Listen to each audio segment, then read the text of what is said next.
Hi കൂട്ടുകാരെ, എല്ലാവർക്കും നമസ്കാരം. ഇന്നത്തെ നമ്മുടെ വീഡിയോ എൻ്റെ കൂട്ടുകാർക്ക് വളരെ യൂസ്ഫുൾ ആണ്. കർക്കിടക മാസം വന്നു കഴിഞ്ഞാൽ നമ്മുടെ എല്ലാ വീടുകളിലും നമ്മുടെ ശരീരരക്ഷയ്ക്കായിട്ട് പലതരത്തിലുള്ള മരുന്നുകളൊക്കെ തയ്യാറാക്കി കഴിക്കാറുണ്ട്. ഇന്ന് ഞാൻ നിങ്ങൾക്ക് വേണ്ടിയിട്ട് തയ്യാറാക്കി കാണിക്കുന്നത് പൂക്കുല ലേഹ്യമാണ്. പൂക്കുലയുടെ ഗുണങ്ങളെല്ലാം തന്നെ നമുക്ക് എല്ലാവർക്കും വളരെ തന്നെ അറിയാവുന്നതാണ്.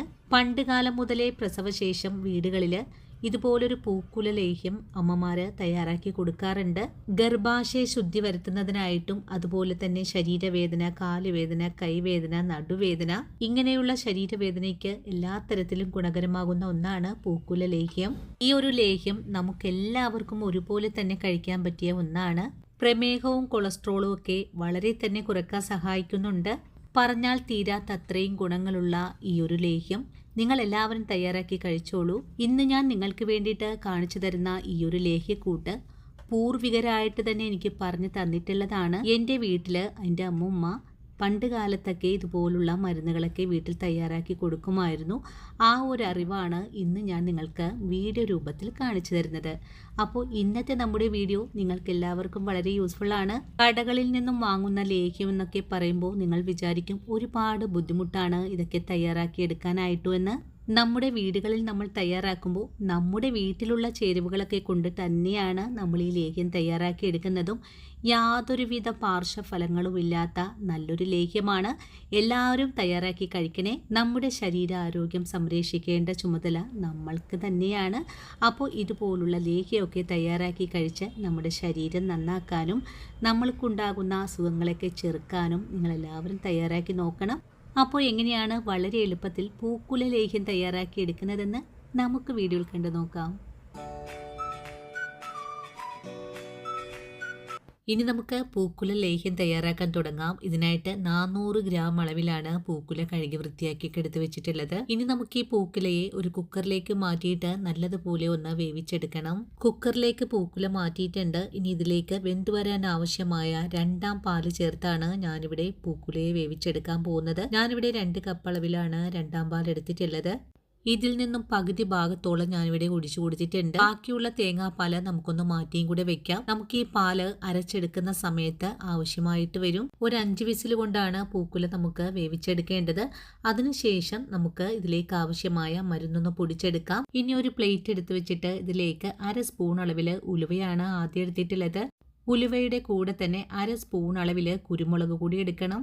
ഇനി വേണ്ടത് ഒരു ചെറിയ സ്റ്റാർ ആണ്. സ്റ്റാറിന്റെ കൂടെ തന്നെ നമുക്ക് വേണ്ടത് 1/2 സ്പൂൺ അളവില് നല്ല ജീരകമാണ്. നല്ല ജീരകം കൂടി എടുത്തു കഴിഞ്ഞാൽ 2 ചെറിയ കഷ്ണം ചുക്ക് എടുക്കാം. കൂടെ തന്നെ 1/2 സ്പൂൺ അളവില് അയമോദകം. ഇനി നമുക്ക് വേണ്ടത് 10ഓളം ഏലക്ക കൂടിയാണ്. ഏലക്കയുടെ കൂടെ തന്നെ ഒരു 3 കറയാമ്പു കൂടി എടുത്തിട്ടുണ്ട്. നിങ്ങളുടെ കൈവശം ചതുകുപ്പയും കൂവയും ഒക്കെ ഉണ്ടെങ്കിൽ ഇതിലേക്ക് എടുക്കാവുന്നതാണ്. ഇത്രയും മരുന്നുകളൊക്കെ എടുത്തു വെച്ചാൽ നല്ലതുപോലെ ചെറിയ തീയിൽ വെച്ച് ഒന്ന് വറുത്ത് പൊടിച്ചെടുക്കണം. ഇനി നമ്മുടെ ലേഹ്യത്തിന് ആവശ്യമായ കരിപ്പട്ടി ഒന്ന് ഉരുക്കിയെടുക്കണം. ഞാനിവിടെ 1/2 കിലോ കരിപ്പട്ടിയിലേക്ക് 2 ഗ്ലാസ് വെള്ളം കൂടി ഒഴിച്ചു കൊടുത്ത് നല്ലതുപോലെ ഒന്ന് ഉരുക്കി അരിച്ച് വെക്കാം. ഇപ്പോൾ നമ്മുടെ പൂക്കുല 5 വിസിൽ കൊണ്ട് തന്നെ നല്ലതുപോലെ വെന്തൊക്കെ വന്നിട്ടുണ്ട്. ഇനി ഒന്ന് ഇളക്കി യോജിപ്പിച്ചതിന് ശേഷം ഈ ഒരു പൂക്കുലയുടെ ചൂടാറി വരാനായിട്ട് നമുക്കൊന്ന് വെയിറ്റ് ചെയ്യാം. ചൂടാറിയതിന് ശേഷം നമുക്കിതിനെ ഒന്ന് അരച്ചെടുക്കേണ്ടതാണ്. ഒരു 10 മിനിറ്റ് കൊണ്ട് തന്നെ നമ്മുടെ പൂക്കുലയുടെ ചൂടെല്ലാം മാറി വന്നിട്ടുണ്ട്. ഇനി അരച്ചെടുക്കുന്നതിനായിട്ട് ഒരു മിക്സിയുടെ ജാറിലേക്ക് കൂടെ മാറ്റുന്നുണ്ട്. അതിനുശേഷം നല്ല വെണ്ണ പോലെ തന്നെ ഒന്ന് അരച്ചെടുത്തിട്ട് വരാം. പൂക്കുല അരച്ച് മാറ്റി കഴിഞ്ഞാൽ നമ്മൾ നേരത്തെ എടുത്തു വെച്ചിട്ടുള്ള മരുന്നുകളെ നമുക്കൊന്ന് ഫ്രൈ ചെയ്തെടുക്കണം. ഇതിനായിട്ടൊരു പാൻ അടുപ്പിലേക്ക് വെച്ചിട്ടുണ്ട്. പാൻ ഒന്ന് ചൂടായി കഴിഞ്ഞാൽ ചെറിയ തീയിലേക്ക് വെച്ച് കൊടുക്കണം. അതിനുശേഷം എടുത്തു വെച്ചിട്ടുള്ള മരുന്നുകൾ ഇട്ട് കൊടുത്ത് നല്ലതുപോലെ ഒന്ന് ഫ്രൈ ചെയ്തെടുക്കണം. മരുന്നുകൾ നല്ലതുപോലെ ഒന്ന് മൂത്ത് കിട്ടണം. അതുവരെയും നമുക്കൊന്ന് ഇളക്കി കൊടുക്കാം. 10 മിനിറ്റ് ഒക്കെ ആയപ്പോൾ നമ്മുടെ മരുന്നുകൾ നല്ലതുപോലെ ഒന്ന് മൂത്ത് വന്നിട്ടുണ്ട്. ഇനി നമുക്ക് ഫ്ലെയിം ഓഫ് ചെയ്ത് കൊടുക്കാം. അതിനുശേഷം ചൂടാറിയിട്ട് ഈ ഒരു മരുന്നുകൾ ഒന്ന് പൊടിച്ചുകൂടെ വെക്കണം. ഇത്രയും കാര്യങ്ങളൊക്കെ ഓക്കെ ആയാൽ പിന്നെ നമുക്ക് ലേഹ്യം തയ്യാറാക്കാൻ തുടങ്ങാം. ഇതിനായിട്ട് ചുവട് കട്ടിയുള്ള ഉരുളിയാണ് അടുപ്പിലേക്ക് വെച്ചിട്ടുള്ളത്. ഉരുളി നല്ലതുപോലെ ചൂടായി കഴിഞ്ഞാൽ നമുക്കിതിലേക്ക് 50 ഗ്രാം അളവിൽ നെയ്യ് കൂടെ ഒഴിച്ചു കൊടുക്കാം. നെയ്യ് ഒഴിച്ചു കഴിഞ്ഞാൽ പിന്നെ നമുക്ക് ഇതിലേക്ക് നമ്മൾ നേരത്തെ അരച്ചു വെച്ചിട്ടുള്ള പൂക്കുലയാണ് ഒഴിച്ചു കൊടുക്കേണ്ടത്. പൂക്കുല ഉരുളിയിലേക്ക് ഒഴിച്ചു കൊടുക്കുമ്പോൾ ചെറിയ തീയിൽ വെച്ചിട്ട് വേണം ഒഴിച്ചു കൊടുക്കാനായിട്ട്.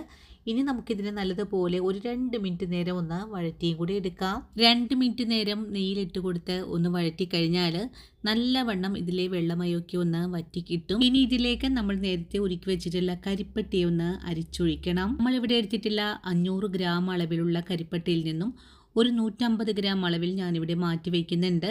മധുരം നോക്കിയിട്ട് മാത്രം ഇതിലേക്ക് ബാക്കി ചേർത്താൽ മതിയാകും. ഇനിയിപ്പോൾ കരിപ്പെട്ടിയും കൂടി ചേർത്തിട്ട് വീണ്ടും നല്ലതുപോലെ ഒന്ന് ഇളക്കി യോജിപ്പിക്കുവാണ്. നല്ലവണ്ണം യോജിച്ച് കിട്ടുന്നത് വരെ നമുക്ക് ഒന്ന് ഇളക്കി കൊടുക്കാം. നല്ലതുപോലെ ഇളക്കിയതിന് ശേഷം ഇതൊന്ന് തിളച്ച് വരാനായിട്ട് നമുക്കൊന്ന് വെയിറ്റ് ചെയ്യണം. നമ്മൾ ഒഴിച്ചു കൊടുത്തിട്ടുള്ള മധുരം എല്ലാം തന്നെ നമ്മുടെ ഇതിലേക്ക് ഒന്ന് പിടിച്ചു കിട്ടണം. അതുവരെയും നമുക്കൊന്ന് ഇളക്കി കൊടുത്തുകൊണ്ടിരിക്കാം. ചക്കര പാവ് ഒഴിച്ചതിന് ശേഷം നമ്മുടെ ലേഹ്യം നല്ലതുപോലെ ഒന്ന് തിളച്ചു തുടങ്ങിയിട്ടുണ്ട്. ഇനി നമുക്ക് ഇടയ്ക്കിടയ്ക്ക് ഇളക്കി കൊടുത്ത് നമുക്കിതിനെ ഒന്ന് വറ്റിച്ചുകൂടി എടുക്കാം. ഒരു 10 മിനിറ്റ് കൊണ്ട് തന്നെ നമ്മുടെ ലേഹ്യം ഇതേ ഒരു അവസ്ഥയിലേക്ക് ആയിട്ടുണ്ട്. ഒന്നുകൂടി വറ്റി കുറുകി കട്ടിയായിട്ട് കിട്ടണം. അതുവരെയും നമുക്ക് ഇളക്കി കൊടുത്ത് വേണം വറ്റിച്ചെടുക്കാനായിട്ട്. നമ്മുടെ ലേഹ്യം തിളച്ചുകൊണ്ടിരിക്കുമ്പോൾ നമ്മുടെ കയ്യിലേക്ക് നല്ലവണ്ണം പൊട്ടിത്തെറിച്ചൊക്കെ വരാൻ സാധ്യത കൂടുതലാണ്. അതിനായിട്ട് ചെറിയ തീയിൽ വെച്ച് കൊടുത്തും തീ കൂട്ടി വെച്ച് കൊടുത്തും വേണം ഇതൊന്ന് തയ്യാറാക്കാനായിട്ടും. ഒരു 20 മിനിറ്റൊക്കെ ആയപ്പോൾ നമ്മുടെ ലേഹ്യം നല്ലതുപോലെ ഒന്ന് കട്ടിയായി വന്നിട്ടുണ്ട്. ഈ ഒരു പാകമാകുന്ന സമയത്ത് നമുക്കിതിലേക്ക് നമ്മൾ നേരത്തെ പൊടിച്ചു വെച്ചിട്ടുള്ള മരുന്ന് പൊടികൾ ചേർക്കാം. മരുന്ന് പൊടികളും കൂടി ചേർത്ത് നല്ലതുപോലെ ഇളക്കി യോജിപ്പിച്ചതിന് ശേഷം നമുക്കിതിലേക്ക് ഒരു കാര്യം കൂടെ ചേർക്കേണ്ടതുണ്ട്. 250 മില്ലിഗ്രാം അളവില് 1-ാം പാൽ കൂടി ഒഴിച്ചു കൊടുക്കണം. 1-ാം പാൽ എടുക്കുമ്പോൾ നല്ല കട്ടിയായിട്ട് വേണം എടുക്കാനായിട്ടും. നമുക്ക് ഈ ലേഹ്യം തയ്യാറാക്കാനായിട്ട് ഒരു വലിയ നാളികേരമാണ് വേണ്ടത്. ആ ഒരു നാളികേരത്തിൽ നിന്നും നമുക്ക് 500 ഗ്രാം അളവില് 2-ാം പാലും 1/4 ലിറ്റർ അളവില് 1-ാം പാലുമാണ് വേണ്ടത്. ഇനിയിപ്പോൾ തേങ്ങാപ്പാൽ കൂടി ഒഴിച്ചു കൊടുത്ത് നല്ലതുപോലെ ഇളക്കി ഒന്ന് വറ്റിച്ച് കുറുക്കിയെടുക്കണം. അതുവരെയും നമുക്ക് ഫ്ലെയിം കൂട്ടി വെച്ചും കുറച്ചു വെച്ചും വേണം വറ്റിച്ചെടുക്കാനായിട്ട്. നമ്മളിന്ന് തയ്യാറാക്കുന്ന ലേഹ്യം നമ്മുടെ വീട്ടില് നിത്യമുള്ള മരുന്നുകളൊക്കെ കൊണ്ട് തയ്യാറാക്കുന്നതാണ്. നമ്മൾ ഈ ലേഹ്യത്തിലേക്ക് ഒരു തരത്തിലും ഒരു കെമിക്കലും ചേർക്കുന്നില്ല. നമ്മൾ മരുന്ന് കടകളിൽ നിന്നും വാങ്ങിച്ചു കഴിക്കുന്ന ലേഹ്യത്തിലേക്ക് ഒരുപാടധികം തന്നെ മരുന്നുകളും ചേർത്താണ് അവർ തയ്യാറാക്കുന്നതും. നമ്മൾ ഈ കർക്കിടക മാസത്തില് നിങ്ങൾക്ക് എല്ലാവർക്കും വീട്ടിൽ തന്നെ ലളിതമായിട്ട് തന്നെ തയ്യാറാക്കി കഴിക്കാൻ പറ്റിയ നല്ലൊരു പാചക രീതിയാണ് ഞാൻ ഈ വീഡിയോയിൽ കൂടെ കാണിച്ചു തരുന്നത്. ഇപ്പോൾ നമ്മുടെ തേങ്ങാപ്പാലും ചേർത്ത് നല്ലതുപോലെ ഒന്ന് തിളച്ചു വന്നിട്ടുണ്ട്. നല്ലവണ്ണം കുറുകി വരണം. അതുപോലെ തന്നെ നമ്മുടെ ഈ ഒരു ലേഹ്യം നമ്മുടെ ഉരുളിയിൽ നിന്നെല്ലാം ഒന്ന് വിട്ടുകൂടെ കിട്ടണം. ഇനിയിപ്പോൾ തിളച്ചുകൊണ്ടിരിക്കുന്ന ലേഹ്യത്തിലേക്ക് ഒരു നുള്ള് ഉപ്പും കൂടി ചേർക്കുന്നുണ്ട്. ഉപ്പും ചേർത്ത് കൊടുത്തിട്ട് വീണ്ടും നല്ലതുപോലെ തന്നെ ഒന്ന് ഇളക്കി യോജിപ്പിച്ചു കൊടുക്കാം. നമ്മൾ ഈ ലേഹ്യം തയ്യാറാക്കാൻ തുടങ്ങിയിട്ട് അരമണിക്കൂറൊക്കെ കഴിഞ്ഞിട്ടുണ്ട്. അരമണിക്കൂർ കൊണ്ട് തന്നെ നമ്മുടെ ലേഹ്യം ഇവിടെ തയ്യാറായിട്ടുണ്ട്.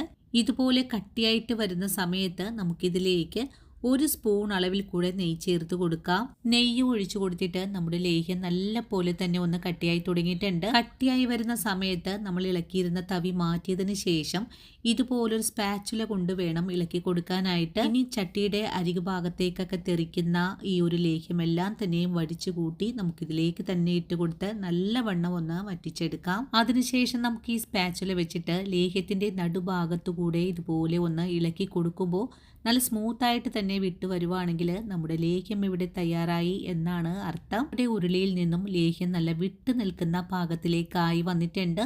ഇനി നമുക്ക് ഉടൻ തന്നെ ഫ്ലെയിം അങ്ങ് ഓഫ് ചെയ്ത് കൊടുക്കാം. ലേഹ്യം കോരി നോക്കിയാൽ മുറിഞ്ഞു വീഴുന്ന പാകത്തിലേക്കായി കിട്ടിയിട്ടുമുണ്ട്. അപ്പോൾ കണ്ടല്ലോ കൂട്ടുകാരെ, എത്ര എളുപ്പത്തിലാണ് നല്ലൊരു ലേഹ്യം നമ്മൾ തയ്യാറാക്കി എടുത്തിട്ടുള്ളത്. അല്പം ക്ഷമയും പാചകത്തിനോടുള്ള ഇഷ്ടവും ഉണ്ടെങ്കിൽ നമുക്കെല്ലാവർക്കും വളരെ എളുപ്പത്തിൽ തന്നെ നല്ല ശുദ്ധമായ ലേഹ്യം വീട്ടിൽ തന്നെ തയ്യാറാക്കാൻ പറ്റുന്നതാണ്. ഇന്നത്തെ നമ്മുടെ വീഡിയോയും എൻ്റെ കൂട്ടുകാർക്ക് വളരെ തന്നെ യൂസ്ഫുൾ ആണ്. ഈ ഒരു വീഡിയോയും കണ്ടിട്ട് എല്ലാവരും ഒന്ന് ട്രൈ ചെയ്ത് നോക്കണേ. ട്രൈ ചെയ്ത് നോക്കിയിട്ട് നിങ്ങൾക്ക് ഈ വീഡിയോ വളരെ യൂസ്ഫുൾ ആണെന്ന് തോന്നുവാണെങ്കിൽ നിങ്ങൾക്ക് കിട്ടിയ ഈ ഒരു അറിവ് നിങ്ങളുടെ കൂട്ടുകാരിലേക്ക് കൂടി ഒന്ന് ഷെയർ ചെയ്ത് കൊടുക്കാനും വീഡിയോയെക്കുറിച്ചുള്ള അഭിപ്രായങ്ങളെല്ലാം കമൻസ് ആയിട്ട് അറിയിക്കാനും മറക്കരുത്. ഇനിയിപ്പോൾ ആദ്യമായിട്ട് നമ്മുടെ വീഡിയോസ് കാണുന്ന കൂട്ടുകാർ ആരെങ്കിലും ഉണ്ടെങ്കിൽ ചേച്ചിയെ ഒന്ന് സപ്പോർട്ട് ചെയ്യണം കേട്ടോ. സപ്പോർട്ട് ചെയ്തിട്ട് ആ കുഞ്ഞു ബെല്ലൈക്കണും കൂടെ ഓൾ ഓപ്ഷൻ അടിച്ചിടാനും മറന്നു പോകരുത്. അപ്പോഴാണ് ഞാനിടുന്ന പുതിയ പുതിയ വീഡിയോസ് എല്ലാം തന്നെ നിങ്ങളുടെ കയ്യിലേക്ക് നോട്ടിഫിക്കേഷൻ വഴി എത്തുന്നത്. ഇനിയും എൻ്റെ കൂട്ടുകാർക്ക് പ്രയോജനകരമായിട്ടുള്ള നല്ല നല്ല വീഡിയോസൊക്കെ ആയിട്ട് ഞാൻ ഓടിയെത്തുന്നതാണ്. അതുവരെയും വീഡിയോ കണ്ട് സപ്പോർട്ട് ചെയ്ത എൻ്റെ എല്ലാ കൂട്ടുകാരോടും ഇനിയും കാണാനിരിക്കുന്ന എൻ്റെ പ്രിയ കൂട്ടുകാരോടും ഒത്തിരി നന്ദി സ്നേഹമൊക്കെ അറിയിച്ചുകൊണ്ട് നാളെ രാവിലെ ഓടിയെത്താം. അതുവരെയും ഒത്തിരി സ്നേഹത്തോടെ വീണ്ടും കാണാം.